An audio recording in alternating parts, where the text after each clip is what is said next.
Bendiciones con todos. Tema 16, las verdades de la palabra de Dios. Hoy, lo que significa creer en Jesús.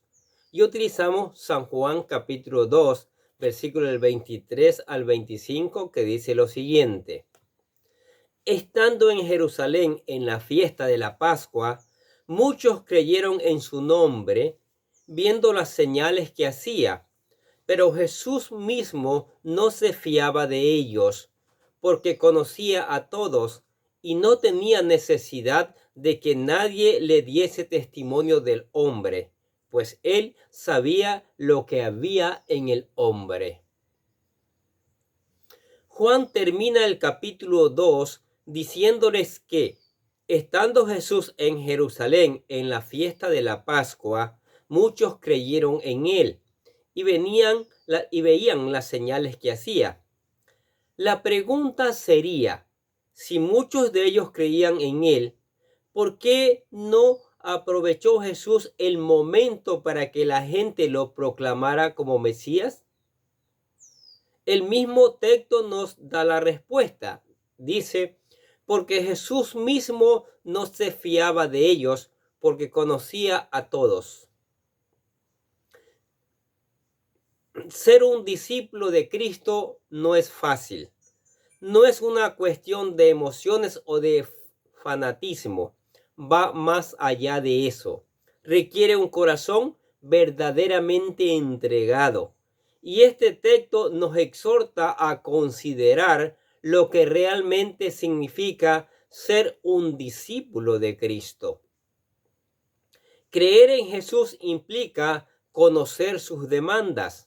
Leemos nuevamente San Juan capítulo 2, versículos 23 al 25 para mirar lo que dice. Estando en Jerusalén en la fiesta de la Pascua, muchos creyeron en su nombre, viendo las señales que hacía, pero Jesús mismo no se fiaba de ellos, porque conocía a todos y no tenía necesidad de que nadie le diese testimonio del hombre, pues él sabía lo que había en el hombre. El texto nos aclara que aun cuando la gente había creído en él por las señales que les había hecho y por ende no se fiaba de ellos porque conocía a todos. Estos versículos nos presentan a Jesús como el Dios omnisciente. Solo Dios conoce lo que hay en nuestro corazón, ya que Él no se deja llevar por lo externo de las apariencias. Muchas veces la gente se deja llevar por las apariencias. Por ejemplo, Samuel y todo Israel se dejó llevar por la impresionante apariencia de Saúl, creyendo que llegaría a ser un buen rey, cuando todos sabemos que no fue así. Recordemos el texto en 1 Samuel capítulo 2 versículo 9. Dice, y tenía él un hijo que se llamaba Saúl, joven y hermoso. Entre los hijos de Israel no había otro más hermoso que él. De hombros arriba sobrepasaba a cualquiera del pueblo. Esto mismo le volvió a ocurrir al profeta Samuel cuando, llevándose por las apariencias, intentó ungir para ser el nuevo rey de Israel al hijo de Isaí equivocado. Leamos también 1 Samuel capítulo 16 versículos del 6 al 7. Dice así. Y aconteció que cuando ellos vieron, él vio a Eliab y dijo, de cierto delante de Jehová está su ungido. Y Jehová respondió a Samuel, no mires a su parecer ni a lo grande de su estatura, porque yo lo desecho. Porque Jehová no mira lo que mira el hombre, pues el hombre mira lo que está delante de sus ojos, pero Jehová mira el corazón. Aunque muchas veces el hombre se deja llevar por las apariencias externas, en contraste, Dios ve el interior, el corazón. Si su corazón es malo, sus intenciones también lo serán y por lo tanto tenderá a hacer lo malo ante los ojos de Dios. Y aún aunque sus acciones sean buenas al principio, pero si su corazón no es recto delante de Dios, terminará pecando, tal y como le pasó al rey Amasías. Sí, leamos Segunda de Crónicas, capítulo 25, versículo del 1 al 2. Veamos lo que dice. De 25 años era Amasías cuando comenzó a reinar, y 29 años reinó en Jerusalén. El nombre de su madre fue Joadán de Jerusalén. Hizo él lo recto ante los ojos de Jehová, aunque no de perfecto corazón. Mire lo que dice el texto. Por esto mismo, aunque muchos habían creído, no lo habían hecho de corazón perfecto. Jesús sabía que muchos lo seguían por la emoción del momento o porque tal vez esperaban recibir un milagro de los muchos que había realizado entre ellos. Otros habían creído equivocadamente en él, tenían un concepto diferente de Jesús como el Mesías, esperando que los dirigiera en una rebelión contra el Imperio Romano, cuando realmente Jesús había venido a establecer un reino diferente. Al final, su corazón no era perfecto y sus palabras eran cuestión de puras emociones. Creer en Jesús implica conocer sus demandas. Creer en Cristo Jesús no es una cuestión solo de palabras, sino que se requiere un corazón verdaderamente entregado a Él y se debe reflejar en nuestras acciones. El mismo apóstol Juan en su primera carta nos habla de la importancia de manifestar las características propias de un verdadero hijo de Dios. Mire, leamos lo que dice 1 Juan capítulo 3 versículo 10. En esto se manifiestan los hijos de Dios y los hijos del diablo. Todo aquel que no hace justicia y que no ama a su hermano no es de Dios. Esto nos dice que realmente creer en Cristo requiere una verdadera conversión. No es algo solo de simples palabras de pura emoción, sino realmente requiere que se cumplan ciertas demandas que todos los hijos de Dios estamos obligados a poner por obra. Por tanto, creer en Cristo implica, en primer lugar, conocer exactamente sus exigencias. Jesús lo aclaró a sus discípulos. Leamos lo que dice Mateo capítulo 16, versículos 24 al 25. Dice: entonces Jesús dijo a sus discípulos: si alguno quiere venir en pos de mí, niéguese a sí mismo y tome su cruz y sígame. Porque todo aquel que quiera salvar su vida, la perderá. Y todo aquel que pierda su vida por causa de mí, la hallará. Creer en Jesús implica que estemos conscientes de que nos espera una vida de negaciones y dificultades. Implica abandonar nuestra antigua vida de pecado. Cuando creemos en su nombre, comprendemos que no podemos seguirlo y continuar llevando nuestra antigua vida de pecado, ya que eso le desagrada a Él. Por ello, el apóstol Pablo nos exhorta a despojarnos de la antigua manera de vivir y vestirnos de justicia. Miren lo que dice la carta a los Efesios capítulo 4, versículos 22 al 24. En cuanto a la pasada manera de vivir, despojaos del viejo hombre que está viciado conforme a los deseos engañosos, y renovaos en el espíritu de vuestra mente, y vestíos del nuevo hombre, creado según Dios en la justicia y santidad de la verdad. En segundo lugar, creer en Cristo implica recibir y llenarnos de su palabra. Es por medio de su palabra que el creyente llega a conocer a Jesucristo. Miren lo que dice el Evangelio de San Juan, el capítulo 5, versículo 39. Escudriñad las Escrituras, porque a vosotros os parece que en ellas tenéis la vida eterna, y ellas son las que dan testimonio de mí, dijo Jesús. También a través de su palabra, el creyente aumenta su fe. La carta a los Romanos, el capítulo 10, versículo 17, dice lo siguiente: así que la fe es por el oír, y el oír por la palabra de Dios. Sin embargo, para ello es necesario que al momento de creer en Cristo se esté dispuesto a someterse humildemente a su palabra. Por ejemplo, Santiago capítulo 2, versículo 21 dice lo siguiente: por lo cual, desechando toda inmundicia y abundancia de malicia, recibid con mansedumbre la palabra implantada, la cual puede salvar vuestras almas. Lamentablemente, muchos dicen ser seguidores de Cristo, pero no están dispuestos a someterse a los requerimientos de su palabra. En tercer lugar, creer en Cristo implica dar los frutos y señales de un verdadero seguidor. Jesús lo declaró cuando dijo lo siguiente en Mateo capítulo 7, versículos 16 al 20. Por su fruto lo conoceréis. ¿Acaso se recogen uva de los espinos o higo de los abrojos? Así, todo buen árbol da buenos frutos, pero el árbol malo da frutos malos.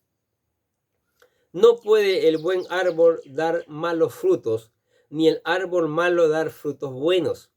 Todo árbol que no da buen fruto es cortado y echado en el fuego. Así que por sus frutos lo conoceréis. Cuando la Biblia habla de frutos en la vida del creyente, se refiere al carácter y todas aquellas acciones que testifican que la persona verdaderamente ha creído en Jesús.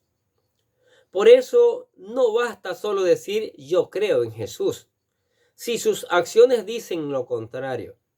Por ello Santiago nos dice que de nada sirve tener fe si nuestras acciones no concuerdan con nuestras palabras. Sí, leamos lo que dice la carta a Santiago, el capítulo 2, versículo 14 al 18. Hermanos míos, ¿de qué aprovechará si alguno dice que tiene fe y no tiene obras? ¿Podría la fe salvarle? Y si un hermano o una hermana están desnudos y tienen necesidad de mantenimiento de cada día, y alguno de vosotros les dice: id en paz, calentaos y saciaos, pero no les dais las cosas que son necesarias para el cuerpo, ¿de qué aprovechará? Así también la fe, si no tiene obras, es muerta en sí misma. Pero alguno dirá: tú tienes fe y yo tengo obras. Muéstrame tu fe sin tus obras y yo te mostraré mi fe por mis obras. Qué palabra, ¿no es cierto? Cuando realmente creemos en Jesús, su poder se manifiesta en nuestra vida a tal punto que podamos hacer cosas semejantes a las que Él realizó durante su ministerio. Mire lo que dice el Evangelio de San Juan, capítulo 14, versículo del 12 al 14. De cierto os digo, el que en mí cree, las obras que yo hago, él las hará también, y aún mayores hará, porque yo voy al Padre, y todo lo que pidieres al Padre en mi nombre, lo haré, para que el Padre sea glorificado en el Hijo. Si algo pidieres en mi nombre, yo lo haré. Maravillosa palabra, ¿no es cierto?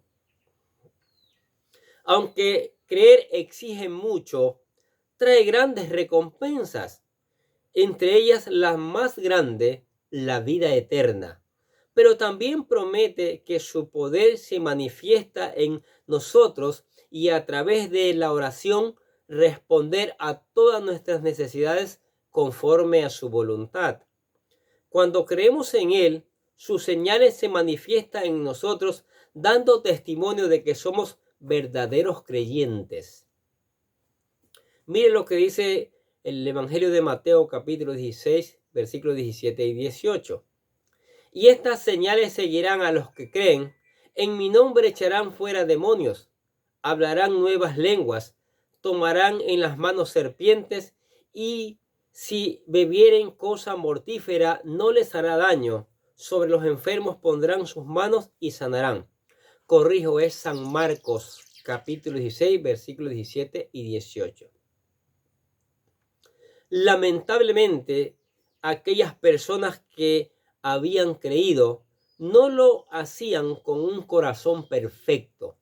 Habían creído por sus señales, pero no les estaban dispuestos a cumplir sus demandas.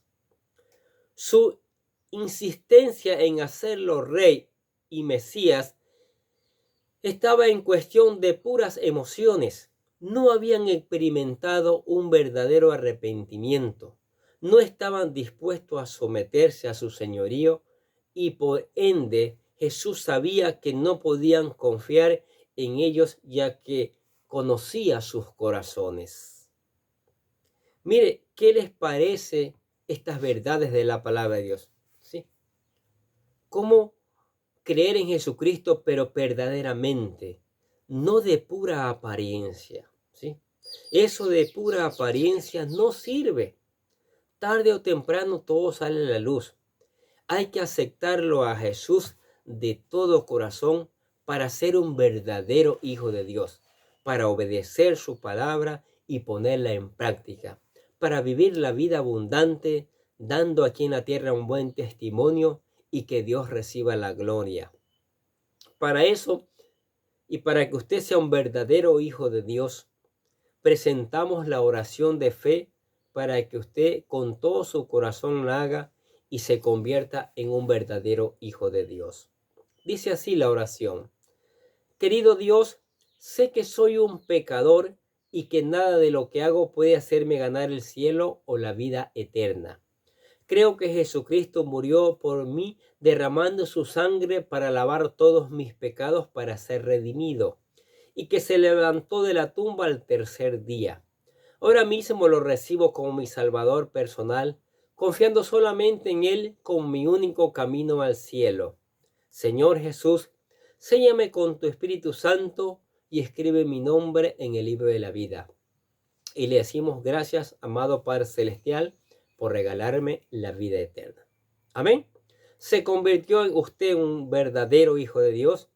Ahora lea la palabra, busque ponerla en práctica. Ore en cada momento, en cada circunstancia. Si puede, cante alabanzas en gratitud a Él, en alabanza a Él. Y venga a la iglesia, venga a escuchar la palabra de Dios para que siga creciendo espiritualmente. Oremos. Padre, te damos gracias por tu palabra, Señor, maravillosa. Tu palabra, Señor, que nos bendice.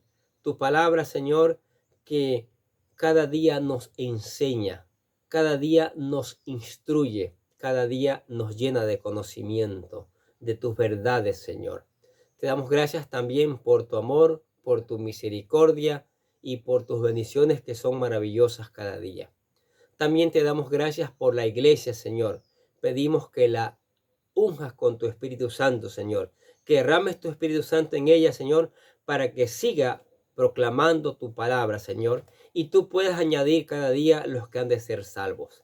También te damos gracias por la familia, Señor, por los padres, por los hijos, por los nietos, por los abuelos. Que se levante una nueva generación de familia que honren tu palabra, que obedezcan tu palabra, y que tu Espíritu Santo haga germinar esa palabra para que otras familias también sean de testimonio y de gloria para ti, Señor. También te damos gracias por los discípulos, por los amigos, por todos los que escuchan la palabra de Dios. Que tu Espíritu Santo traiga un despertar por escuchar la palabra. Y te alabamos y te glorificamos tu nombre en el nombre de Jesús. Decimos amén. Los bendecimos a ustedes por escuchar la palabra de Dios. Sigamos escuchando, sigamos reenviando esa palabra de Dios, ¿sí? Mientras que nosotros les deseamos que tengan un día lleno de bendiciones.